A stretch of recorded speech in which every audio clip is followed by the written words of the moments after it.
Good morning, dear students. Welcome back to the topic RBI, Reserve Bank of India. We were discussing about RBI in the last session. So, as we all know, the head office of Reserve Bank of India is situated at Mumbai. It is located at Mumbai, and the Governor of Reserve Bank of India is Shaktikanta Das. The Reserve Bank of India is our central bank and it is established in 1935.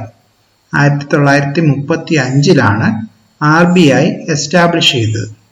അപ്പോൾ ഈ RBI establish ചെയ്യുന്നതിന് മുമ്പ് നമ്മുടെ ഇന്ത്യയിൽ ഒരു central bank നമുക്കുണ്ടായിരുന്നില്ല. പക്ഷേ ഈ ഒരു സെൻട്രൽ ബാങ്കിന്റെ ഫംഗ്ഷൻ ചെയ്തുകൊണ്ടിരുന്നത് ഇംപീരിയൽ ബാങ്ക് ഓഫ് ഇന്ത്യ ആണ്. അപ്പം imperial bank of India established ആയത് 1921-ലാണ്, 1921. അപ്പോൾ അന്ന് ഇംപീരിയൽ ബാങ്ക് ഫോം ചെയ്യുന്നത് 3 പ്രധാനപ്പെട്ട ബാങ്കുകൾ അമാൽഗമേറ്റ് ചെയ്തിട്ടായിരുന്നു ഈ ഒരു 1921 ഇംപീരിയൽ ബാങ്ക് ഫോം ചെയ്തത്. അപ്പൊ ഏതൊക്കെ ബാങ്കുകളാണ് അമാൽഗമേറ്റ് ചെയ്തത്, എല്ലാം ജോയിൻ ചെയ്ത് കമ്പൈൻ ചെയ്തത്? അപ്പൊ ആ ഒരു ബാങ്കുകളുടെ പേരാണ് bank of Madras, bank of Bengal and bank of Mumbai അല്ലെങ്കിൽ ബാങ്ക് ഓഫ് ബോംബെ. ഇത് 3ഉം കൂടെ അമാൽഗമേറ്റ് ചെയ്ത് ആണ് എന്തുണ്ടായത്? ഇംപീരിയൽ ബാങ്ക് 1921 ആരംഭിച്ചു. അന്ന് ഇംപീരിയൽ ബാങ്കിന് പ്രധാനമായിട്ട് 2 ഫങ്ഷൻസ് ആയിരുന്നു ഉണ്ടായിരുന്നത്. ഒന്ന് banker to the government and bankers bank, ബാങ്കുകളുടെ ബാങ്കായിട്ടും ഗവൺമെന്റിന്റെ ബാങ്കായിട്ടുമാണ് അന്ന് ഈ ഒരു ഇംപീരിയൽ ബാങ്ക് ഫംഗ്ഷൻ ചെയ്തുകൊണ്ടിരുന്നത്. എന്നാൽ അസംബ്ലിയിൽ 1934 reserve Bank of India act പ്രകാരം റിസർവ് ബാങ്ക് ഓഫ് ഇന്ത്യ ഇന്ത്യയിൽ ഫോം ചെയ്തു. 1934 reserve Bank of India act പ്രകാരം RBI ഫോം ചെയ്തു. എങ്കിലും അത് സ്റ്റാർട്ട് ചെയ്തത്, അതിന്റെ ഓപ്പറേഷൻ സ്റ്റാർട്ട് ചെയ്തത് 1935-ലാണ്, 1935-ലാണ് RBI started its operations. Now let us see what are the main objectives of RBI. So നമുക്കെല്ലാവർക്കും അറിയാം, RBI possess the special status, ഒരു പ്രത്യേക സ്റ്റാറ്റസ് തന്നെ നമ്മുടെ രാജ്യത്ത് RBIക്കുണ്ട്. And it is the authority to regulate and control the monetary system of our country. നമ്മുടെ രാജ്യത്തിന്റെ monetary system, അതായത് നമ്മുടെ രാജ്യത്തിന്റെ മോണിറ്ററി സിസ്റ്റം, അതായത് മണിയുമായി ബന്ധപ്പെട്ട, കറൻസിയുമായിട്ട് ബന്ധപ്പെട്ടുള്ള എല്ലാ കാര്യങ്ങളും കൺട്രോൾ ചെയ്യുന്നത് RBI ആണ്. അതുപോലെ തന്നെ RBIയുടെ മറ്റൊരു ഒബ്ജക്റ്റീവ് ആണ് ഇന്ത്യയുടെ മണി മാർക്കറ്റ് കൺട്രോൾ ചെയ്യുക എന്നുള്ളത്. നമുക്ക് ഫിനാൻഷ്യൽ മാർക്കറ്റിനെ നമുക്ക് 2ആയിട്ടാണ് ഡിവൈഡ് ചെയ്യുന്നത്, മണി മാർക്കറ്റ് എന്നും ക്യാപിറ്റൽ മാർക്കറ്റ് എന്നും. അപ്പോൾ ഇതിലെ RBI കൺട്രോൾ ചെയ്യുന്നത് മണി മാർക്കറ്റാണ്. അതുപോലെ നമ്മുടെ ക്യാപിറ്റൽ മാർക്കറ്റിനെ കൺട്രോൾ ചെയ്യുന്നത് സെബി ആണ്, security exchange board of India ആണ് സെക്കൻഡറി മാർക്കറ്റ് അല്ലെങ്കിൽ നമ്മുടെ ക്യാപിറ്റൽ മാർക്കറ്റിനെ കൺട്രോൾ ചെയ്യുന്നത്. സ്റ്റോക്ക് എക്സ്ചേഞ്ചിനെയും മറ്റും കൺട്രോൾ ചെയ്യുന്നത് സെബി ആണ്. അപ്പോൾ നമ്മളിവിടെ പറഞ്ഞു വരുന്നത് RBIയുടെ മറ്റൊരു ഒബ്ജക്റ്റീവ് മണി മാർക്കറ്റിനെ കൺട്രോൾ ചെയ്യുക എന്നുള്ളതാണ്. അതുപോലെ RBI ഇന്ത്യയുടെ ക്രെഡിറ്റ് പോളിസിയെ കൺട്രോൾ ചെയ്യുന്നു, അതിനുള്ള പവർ RBIക്കുണ്ട്.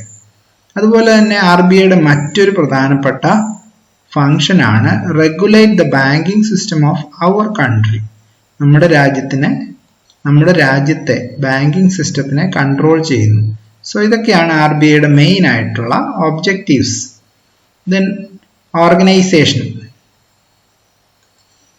RBI നാഷണലൈസ് ചെയ്തത് 1948-ലായിരുന്നു. അതായത് by passing the Reserve Bank of India transfer of public ownership act 1948 പ്രകാരം RBIയെ 1948 നാഷണലൈസ് ചെയ്തു. So the entire share capital of the bank was acquired by the central government.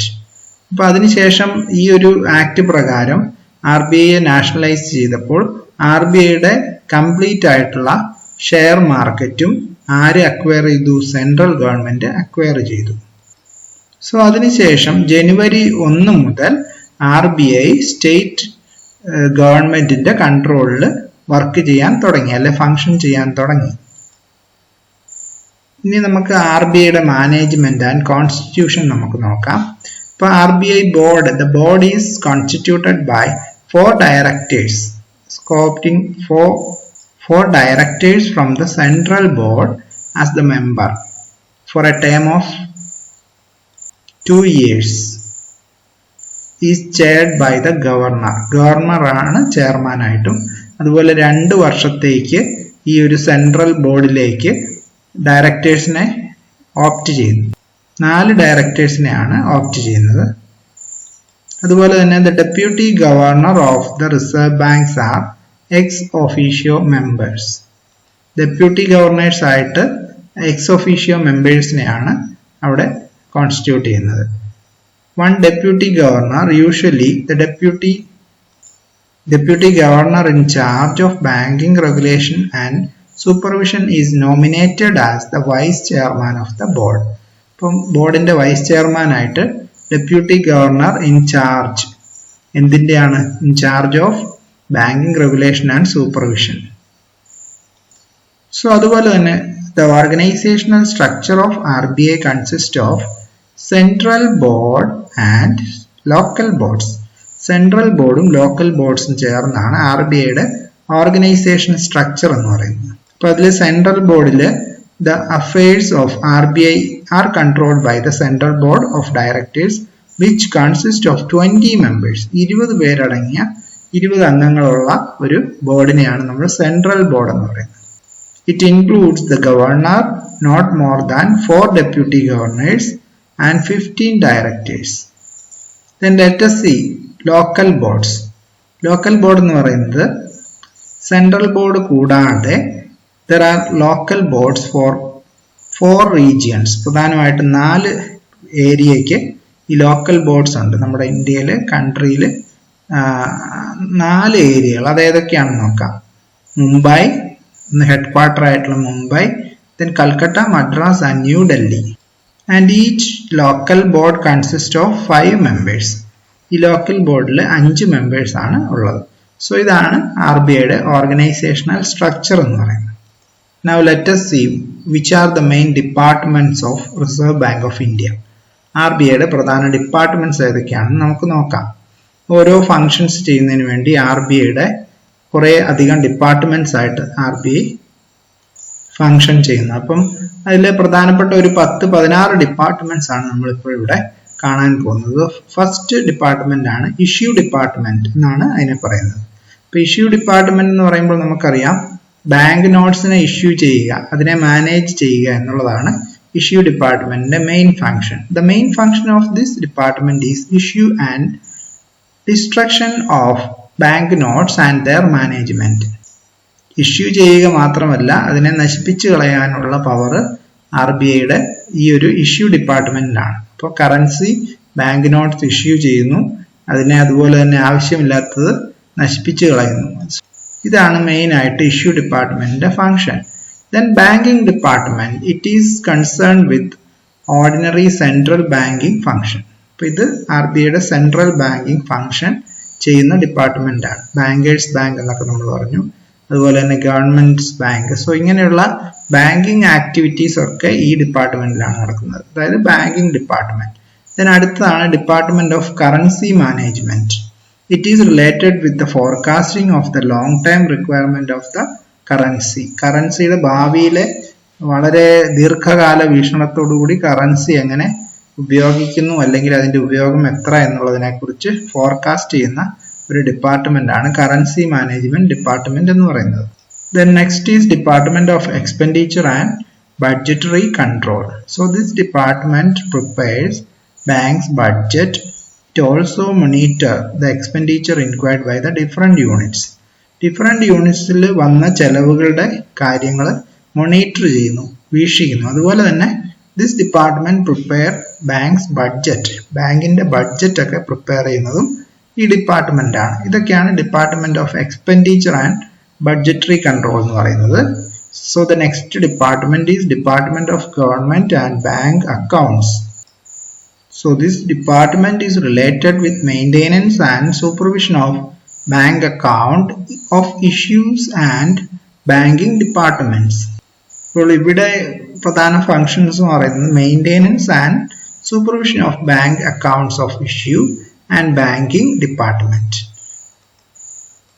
Bank accounts issue ചെയ്യുന്നതൊക്കെ ഒന്ന് supervise ചെയ്യുക, അതുപോലെ banking ഡിപ്പാർട്ട്മെന്റ്സിനെ supervise ചെയ്യുക. ഇതൊക്കെയാണ് ഇവിടെ നടക്കുന്ന പ്രധാന function. Then exchange control department. അപ്പോൾ ഇവിടെ നമുക്കറിയാം ഫോറിൻ എക്സ്ചേഞ്ച് കൺട്രോൾ ചെയ്യുന്നതാണ് ഈ എക്സ്ചേഞ്ച് കൺട്രോൾ എന്ന് പറയുന്നത്. The function of this department is to control foreign exchange transactions and maintaining exchange rate stability. ഇപ്പം ഈ ഫോറിൻ എക്സ്ചേഞ്ച് കൺട്രോൾ ചെയ്യുന്ന മാത്രമല്ല, ട്രാൻസാക്ഷൻ കൺട്രോൾ ചെയ്യുക മാത്രമല്ല, അതുപോലെ ഇതിൻ്റെ ഒരു സ്റ്റെബിലിറ്റി, ഈ എക്സ്ചേഞ്ച് റേറ്റിൻ്റെ ഒരു സ്റ്റെബിലിറ്റി നിലനിർത്തുകയും ചെയ്യുന്ന ഒരു ഫംഗ്ഷൻ ഈ ഒരു ഡിപ്പാർട്ട്മെന്റിൻ്റെതാണ്. So the next department is department of banking operations and development. So this department controls, regulates and supervises the banking institutions of the country. രാജ്യത്തിലെ ബാങ്കിങ് ഇൻസ്റ്റിറ്റ്യൂഷൻസിനെ എന്തൊക്കെ ചെയ്യുന്നു? കൺട്രോൾ ചെയ്യുന്നു, റെഗുലേറ്റ് ചെയ്യുന്നു, സൂപ്പർവൈസ് ചെയ്യുന്നു. സോ ഇതൊക്കെയാണ് department of banking operations and ഡെവലപ്മെന്റിന്റെ പ്രധാന ദൗത്യങ്ങൾ അല്ലെ functions. So next department is industrial finance department. ഇപ്പൊ ഇൻഡസ്ട്രിയൽ ഫിനാൻസ് എന്ന് പറയുമ്പോൾ നമുക്കറിയാം ഇവിടെ മെയിൻ ആയിട്ട് ഇൻഡസ്ട്രികളുടെ ഒരു ഫിനാൻഷ്യൽ സ്റ്റാറ്റസും പ്രോബ്ലംസും ഒക്കെ പഠിക്കുകയും അനലൈസ് ചെയ്യുകയൊക്കെ ചെയ്യാണ്. The function of this department is to study the problems on finance to medium and small scale industries. Medium and small scale ഇൻഡസ്ട്രിയുടെ ഫിനാൻഷ്യൽ പ്രോബ്ലംസിനെ കുറിച്ചൊക്കെ പഠിക്കുക എന്നുള്ളതാണ് ഇൻഡസ്ട്രിയൽ ഫിനാൻസ് ഡിപ്പാർട്ട്മെന്റിന്റെ പ്രധാന function. Then next department is agriculture credit department. അപ്പൊ ഇതിന്റെ പ്രധാന ദൗത്യം എന്ന് പറയുന്നത് study of agriculture problems related with agriculture. ഇപ്പം കൃഷിയുമായി ബന്ധപ്പെട്ട പ്രശ്നങ്ങളും ഫിനാൻഷ്യൽ പ്രോബ്ലംസിനെയൊക്കെ പഠിക്കുവാൻ വേണ്ടിയിട്ടാണ് ഈ ഒരു ഡിപ്പാർട്ട്മെന്റ് ഫോം ചെയ്തിരിക്കുന്നത്. അതുപോലെ തന്നെ it formulate the policies and schemes in respect of rural and cooperative credits.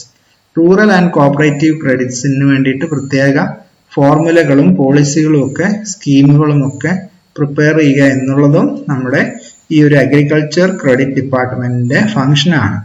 So next is rural planning and credit department. So this department is established in 1982. 1982 ഈ ഡിപ്പാർട്ട്മെന്റ് ഫോം ചെയ്തത്. It is concerned with issues like district credit plans, loan, bank schemes etcetera. District credit പ്ലാൻസും അതുപോലെ തന്നെ lead bank schemes, അതുപോലെ തന്നെ provision of expert guidance, ഇങ്ങനെയുള്ള കാര്യങ്ങളൊക്കെ control ചെയ്യുന്നതാണ് rural planning and credit department എന്ന് പറയുന്നത്. So next is department of non banking companies.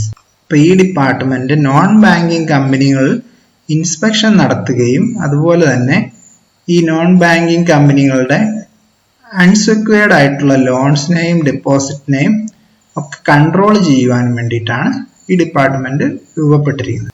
So controlling of deposit and unsecured loans of non banking companies, അതുപോലെ inspection നടത്തുക non banking കമ്പനീസിൽ, ആവശ്യമാണെങ്കിൽ inspection conduct ചെയ്യുക. ഇതൊക്കെയാണ് ഈ ഡിപ്പാർട്ട്മെന്റിന്റെ പ്രധാന functions. Then next is legal department. അപ്പോൾ ലീഗൽ മാറ്റേഴ്സ് ഒക്കെ മറ്റ് അസോസിയേറ്റഡ് ഇൻസ്റ്റിറ്റ്യൂട്ടിന് വേണ്ടിയിട്ട് അഡ്വൈസസ്, ലീഗൽ അഡ്വൈസസ് ഒക്കെ കൊടുക്കുക എന്നുള്ളതാണ് ഈ ഒരു പ്രധാന ഡിപ്പാർട്ട്മെന്റ് പ്രധാന function. It prepares the directives and communiques of RBI. അപ്പം ഈ ഒരു department tenders advice to the banks and the associated institutions in relation with legal matters. Legal നിയമപരമായിട്ടുള്ള കാര്യങ്ങൾ അതിനു വേണ്ട അഡ്വൈസ് കൊടുക്കുന്നു. ആർക്കാണ്? അതർ അസോസിയേറ്റഡ് ഇൻസ്റ്റിറ്റ്യൂഷൻസിനും. അതുപോലെ ഡയറക്റ്റീവ്സ് RBIയുടെ പ്രിപ്പയർ ചെയ്യുക. ഇതൊക്കെയാണ് ലീഗൽ ഡിപ്പാർട്ട്മെന്റിന്റെ ഫംഗ്ഷൻ. Then inspection department. അപ്പം ഇൻസ്പെക്ഷൻ ഡിപ്പാർട്ട്മെന്റിന്റെ പ്രധാന ഫംഗ്ഷൻ ഇൻസ്പെക്ഷൻ ആണെന്ന് നമുക്ക് അറിയാൻ പറ്റും. അപ്പൊ എന്തൊക്കെയാണ്? It administrate the regional audit സെല്ലിനെ ഒക്കെ അഡ്മിനിസ്ട്രേറ്റ് ചെയ്യുന്നു. Established at Mumbai, Kolkata, New Delhi and Chennai. It also undertakes the inspecting function of various offices of commercial banks. മറ്റ് കൊമേഴ്ഷ്യൽ ബാങ്കിന്റെ പ്രധാനപ്പെട്ട ഓഫീസുകളിലൊക്കെ ഇൻസ്പെക്ഷൻ നടത്തുക എന്നുള്ളതാണ് ഈ ഒരു ഡിപ്പാർട്ട്മെന്റിന്റെ പ്രധാന ഉദ്ദേശം. The next department is Department of Research and Statistics. So it conduct research on problems relating to money, credit finance, production, etc. ഇപ്പം മണി ആയിട്ട് അതുപോലെ തന്നെ ക്രെഡിറ്റ് ഫിനാൻസ്, പ്രൊഡക്ഷൻ ഇങ്ങനെയുള്ളതിൽ ഉണ്ടാകുന്ന പ്രോബ്ലംസിനെ കുറിച്ച് റിസർച്ച് ചെയ്യുകയാണ് ഈ ഡിപ്പാർട്ട്മെന്റിന്റെ ഒരു ഉദ്ദേശം.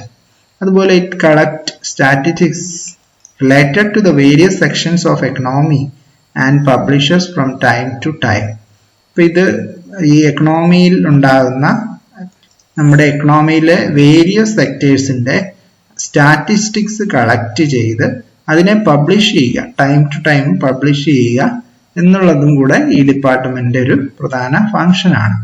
ഇപ്പോൾ റിസർച്ച് ചെയ്യുക, അതുപോലെ തന്നെ സ്റ്റാറ്റിസ്റ്റിക്സ് അനലൈസ് ചെയ്യുക, പബ്ലിഷ് ചെയ്യുക, ഇതൊക്കെയാണ് ഈ ഡിപ്പാർട്ട്മെന്റിന്റെ പ്രധാന functions. Then department of administration and personal.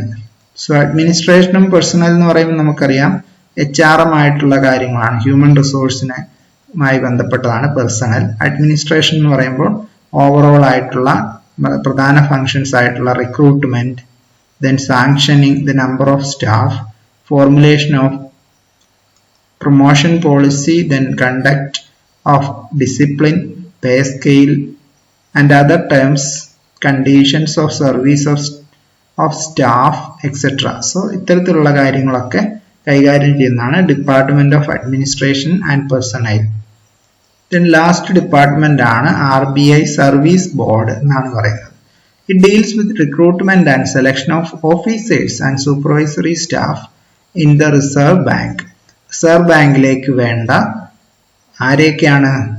Officers, section ഓഫീസേഴ്സിനും അതുപോലെ തന്നെ പ്രധാനമായിട്ടും ഓഫീസേഴ്സിനെ മാത്രമല്ല സൂപ്പർവൈസറി സ്റ്റാഫിനെയും കൂടെ റിക്രൂട്ട് ചെയ്യുന്നത് ഈ RBI സർവീസ് ബോർഡാണ്. സോ ഇത്രയും ഡിപ്പാർട്ട്മെന്റ്സ് ആണ് RBIയിൽ മെയിൻ ആയിട്ട് ഫങ്ഷൻ ചെയ്യുന്നത്. ഓക്കെ, ഇനി നമുക്ക് നെക്സ്റ്റ് ക്ലാസ്സിൽ functions of reserve Bank of India ആണ്. അത് നമുക്ക് മോണിറ്ററി ഫങ്ഷൻസിനും അതുപോലെ തന്നെ നോൺ മോണിറ്ററി ഫങ്ഷൻസിനും രണ്ടായിട്ട് ക്ലാസിഫൈ ചെയ്യുന്നു. സോ അതിനെക്കുറിച്ച് നമുക്ക് നെക്സ്റ്റ് ക്ലാസ്സിൽ ഡിസ്കസ് ചെയ്യാം. Okay, thank you.